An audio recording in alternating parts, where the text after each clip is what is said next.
In this video, we're talking projectors. I've got a lot of questions in the past about what projectors I use and how they're set up. I hope this video can help answer some of the questions and demonstrate the type of movie experience that I get with my setup.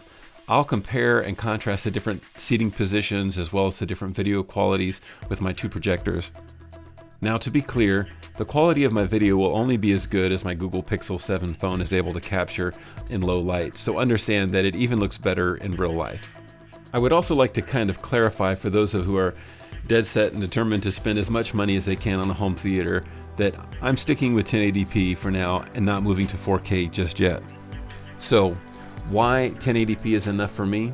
Full HD or 1080p is likely to be one of the cheapest resolutions to purchase, and it will look good on most screens. It's all you really need for a great movie experience. However, I totally recognize you don't get the same level of detail as you would with higher resolutions like 4K.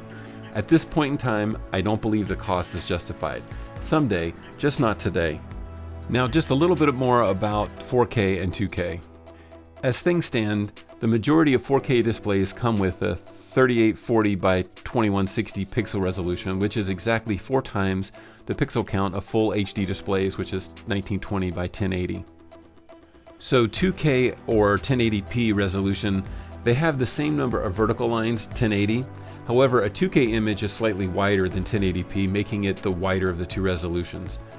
Whereas 2K native resolution contains 2048 pixel along the horizontal axis, 1080p only has 1920 pixels. So they're very, very close. I think this is something that people confuse because it's not normally referred to as 2K when you say 1080. Just to be thorough, this is the screen I use, a 110-inch screen that I purchased from B&H. It's an Elite Screens. I opted for the pull down instead of the motorized to keep things simple and less expensive. Now, just a little bit about the connecting of the projectors. On the back of my AVR, audio video receiver, I connect from the back through a hole in the wall here.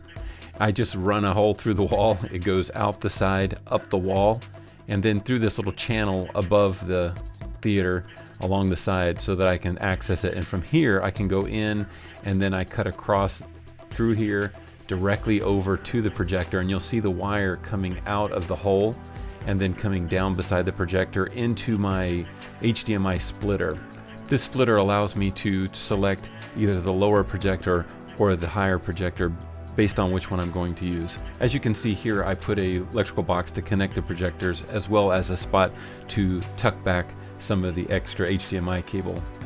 First, let me talk just a little bit about why I have two projectors. Originally it was because I wanted to focus on having the ability to do 3D, and my first projector didn't have that ability. So I started looking for another projector that did 3D. So I found this Acer projector. Here's the model number. It's a little more difficult to find this projector specifically, so it's not one that's going to be easily to locate, but it just has great quality with the DLP. Now, this is something very important, and that is that I tend to like regular bulbs and not the LED type projectors. They just have a very good quality brightness to them. I'm sure some of the higher end LED ones would be fine, but for low cost, inexpensive projectors, having just the standard bulb really makes a difference. You just have to make sure you check when you buy one that it has a low number of watch hours, because it keeps track of how long that bulb's been used, because it will eventually burn out. Now, my Panasonic projector, on the other hand, is a different story. This is a larger commercial projector, and it's the Panasonic FW430. This projector is a great projector. It's my favorite so far, and it has great picture quality and brightness, and it has some options that are special. One of those great features is having this manual shift knob to be able to move the lens position and to lock it in place. It really allows you to do some things that regular projectors aren't able to do. In a minute, I'm going to show some video footage, but to get a better idea of the video quality, here is the still image taken from the Panasonic that lets you see Star Wars, kind of how that quality looks. Now I've switched over to the Acer so you can get an idea of the picture quality. They're very similar.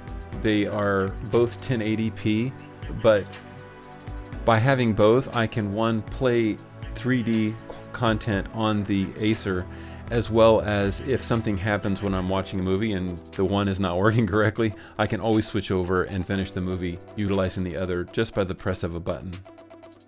This following clip was played on my Panasonic, just to give you an example. What's he saying? He says there's a secret entrance on the other side of the ridge.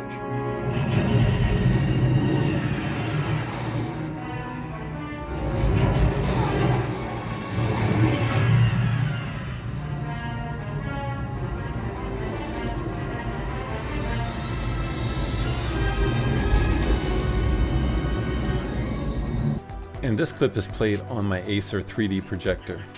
I've accepted the truth that you were once Anakin Skywalker, my father. That name no longer has any meaning for me. In the following 3 clips, I will show how different things look from each position on the first, second, and third row of the theater seating. We'll start here with the first row. Now from the second row. Now while seated in the third row. If you found this information helpful, be sure to subscribe. Thanks for watching.